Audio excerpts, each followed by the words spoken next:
The corridors of Caligula's palace didn't echo with political debates. They echoed with people begging for mercy. Under his rule, Rome's elite discovered a new category of terror. A terror where fathers were pushed to auction away the purity of their own daughters, and husbands were forced to cheer while their wives were humiliated as if it were some twisted stage show. This wasn't random insanity. It was intentional. A calculated system where cruelty wasn't an exception. It was the daily routine. All of it logged in official records, listed like any mundane expense of the empire. Every horror had a price tag, an entry number, and a procedure. And through this mechanism, the greatest empire of the ancient world bowed before a machine of organized depravity. To understand how Rome reached that point, we have to rewind to the moment a smiling young man was hailed as Rome's great hope. Before we dive deeper into this descent, make sure to help this small channel grow. Hit the like button and subscribe so you never miss any of our darker historical explorations. Gaius Julius Caesar Germanicus, known to the world as Caligula because of the little soldier boots he wore as a child, was the adored son of a beloved Roman general. His ascent to power was welcomed like a miracle. People celebrated for a full 100 days. To the crowds, he represented the continuation of a legendary dynasty. Senators finally relaxed after the suffocating paranoia of Emperor Tiberius. Nobody imagined that this charismatic, well-educated, charming young man would become the mastermind behind the most structured system of moral corruption Rome would ever witness. His early years were a blend of privilege and trauma. He was raised among soldiers, revered by the legions who worshipped his father, but he also witnessed the darker side of imperial politics, the suspicious death of Germanicus, likely through poison, and the destruction of his own family. His mother, Agrippina the Elder, was exiled. His older brothers were executed or locked away. Caligula survived by playing a role, harmless, foolish, non-threatening.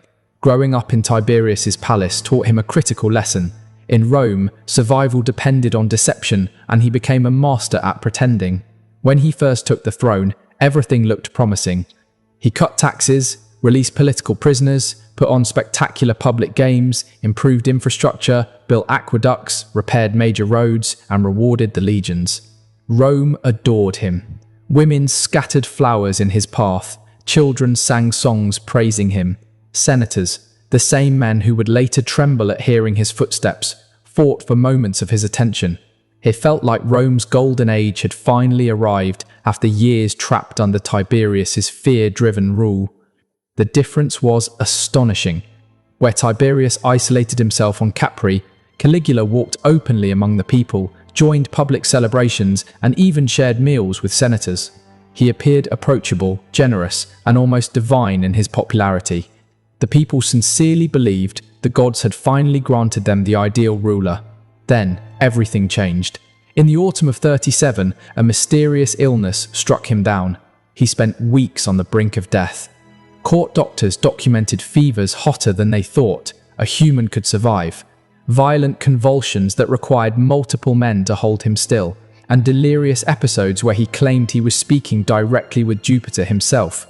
Rome was paralyzed with fear. Priests sacrificed endlessly to the gods.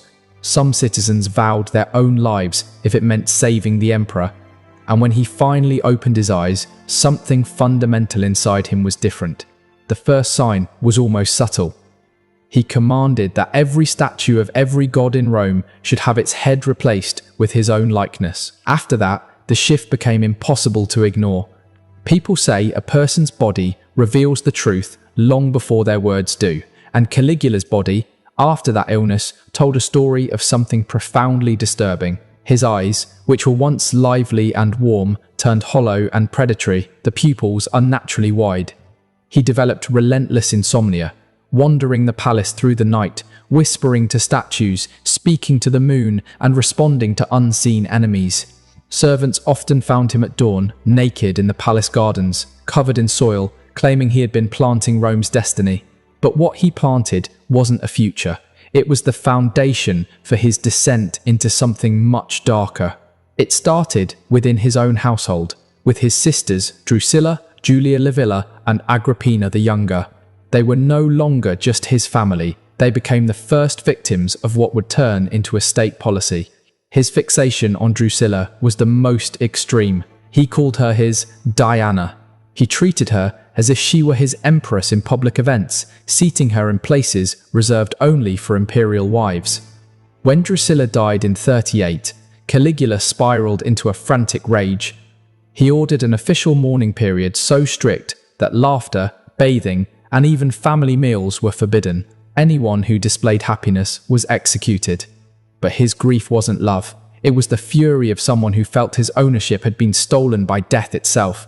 With Drusilla gone, his attention shifted to his remaining sisters and then to the daughters and wives of Rome's elite. This is where the system truly began. Caligula forced noblewomen to participate in acts with senators, while he observed from a specially crafted golden throne, taking notes on who seemed eager, who hesitated, and who simply tried to be polite. These notes were later used as political leverage. A senator who behaved enthusiastically toward Julia Livilla suddenly began supporting every imperial order without question. Another, who showed reluctance, found his young son missing and days later returned to him harmed forever, castrated as a warning. The signal was unmistakable. In Caligula's Rome, neutrality didn't exist. Everyone could be turned into either an offender or a victim, often both. Roman physician Lucius Scriba left behind writings, hidden for centuries in a villa near Pompeii, detailing how Caligula forced him to examine noble women and girls, assessing their fertility and their ability to endure repeated use. These examinations were humiliating, performed in front of the emperor himself, who asked invasive, degrading questions about each woman's body. This wasn't spontaneous cruelty, it was organized, bureaucratic, executed with the same precision as a census. Rates and fees were standardized. Caligula had transformed personal depravity into a government structure, a machine designed to crush dignity, eliminate resistance, and turn Rome's nobility into obedient instruments of his power. 16 tercios for a knight with a senator's wife, 2,000 for his virgin daughter, 5,000 if you wanted both at once. The payments didn't disappear into private pockets.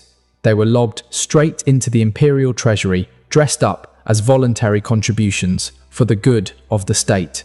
The palace itself became what Caligula insisted on calling a temple of divine service, and he meant it literally. This was no metaphorical rebranding. He refitted rooms, corridors, and rituals to function like a sacramental machine. Each chamber had a name and a function.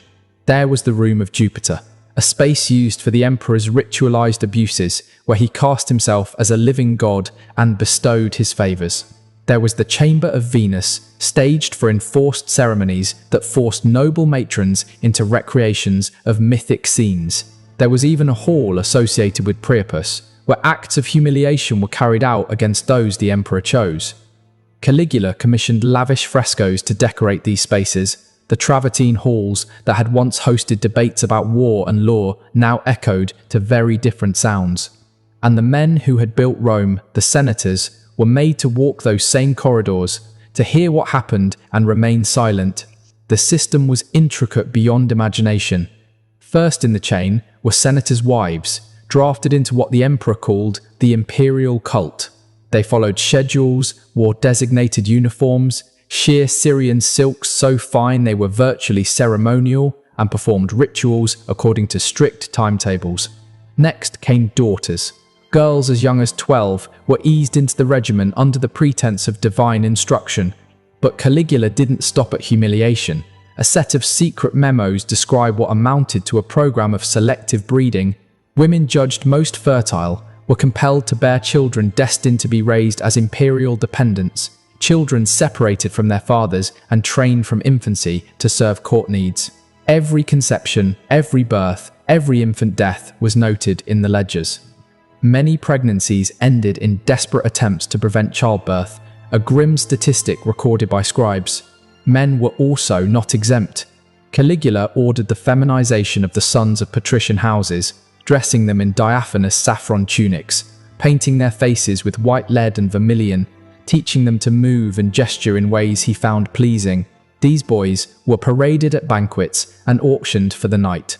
The emperor's involvement was rarely about desire, it was about domination. Each act, each public violation, was a deliberate political statement.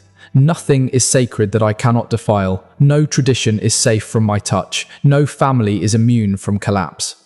Perhaps the most savage innovation was how he enlisted families in their own ruin. Many parents were forced not just to witness, but to collude. Torchbearers in processions, signatories on contracts consenting to the service of their wives and daughters. The Senate was pressed to pass laws that cloaked abuse with religious legitimacy. One such statute declared the emperor's body sacred, framing any union with him as a form of worship. It was legal architecture built to sanctify the emperor's violations. Caligula discovered a cruelty beyond physical force, coercive complicity. He didn't only attack families from the outside, he turned them into instruments of their own destruction. Senator Cornelius is a case in point. When summoned to hand over his wife Libya, he stood up in the Senate and refused. It was a public act of defiance, brave but fatal in its consequences. The next morning, Cornelius's 8-year-old son was discovered on the Senate steps, mutilated, alive, and bearing an unmistakable message carved into his flesh. The warning worked. That afternoon, Cornelius delivered Libya to the emperor.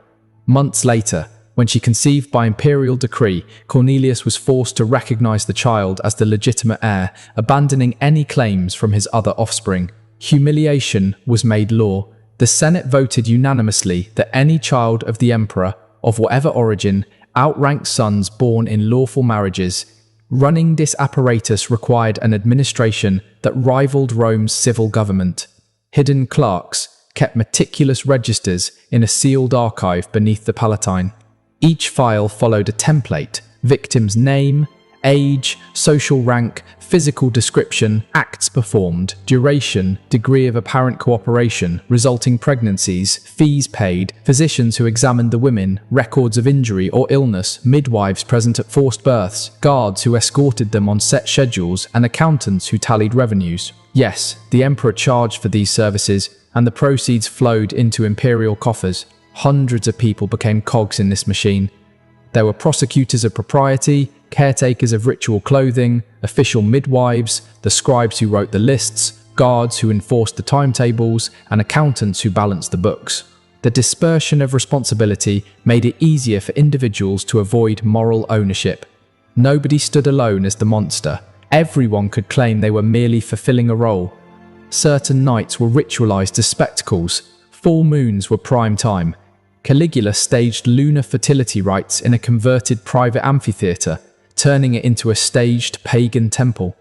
He arranged matches with carefully selected participants, gladiators famed for their vigour, Nubian captives brought from the empire's frontiers, even animals on occasion, creatures like trained bears or Molossian mastiffs, and once a leopard presented as a royal gift.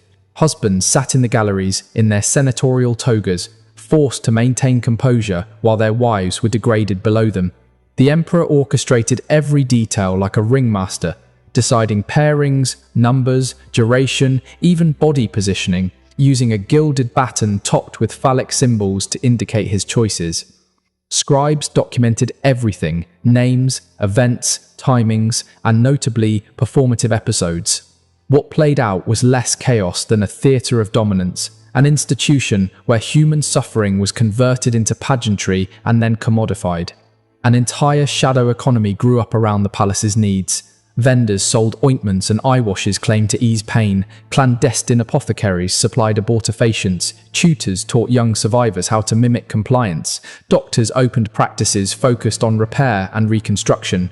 Everyone who touched the system charged a fee, everyone who touched it profited. And that profit is what made it so durable. Greed lubricated complicity, vanity, fear, ambition, all became incentives to look away, to obey, to participate. The horror was not simply that Caligula could commit atrocities, it was that he engineered a society where atrocity paid. All of Rome became entangled in the crime. Merchants who sold luxurious goods knew exactly where the sudden fortunes of senatorial families came from. Income traced back to payments for silence and participation. Priests offered blessings for unions. everyone knew had been forced. Poets penned flowery verses that turned state-sanctioned horrors into mythic glories. The official histories never recorded what the human bodies in the palace lived through, but those bodies told their own stories. Scars formed like a private alphabet of pain. Bellies swelled with pregnancies. Women tried to hide beneath layered garments. Faces stopped smiling. The facial muscles of joy atrophied from years of disuse. There was Valeria, the daughter of a senator, who after months of ongoing abuse fell entirely silent. Doctors confirmed her vocal cords worked. She didn't lack the ability to speak. She had simply lost the language to describe what she endured. Her silence spread through the other victims like a contagion. They would not meet her eyes, because in them they saw a reflection of the fate awaiting them. Caligula's obsessions evolved into ritualized cruelties. He took perverse satisfaction in making mothers watch damage done to their daughters, then reversing roles to force mothers into the very acts inflicted on their children, all while narrating the scene as though reciting poetry. This was not random cruelty, it was a warped doctrine. By destroying motherly love, childhood innocence, and paternal honor, he believed he was unmaking the moral foundation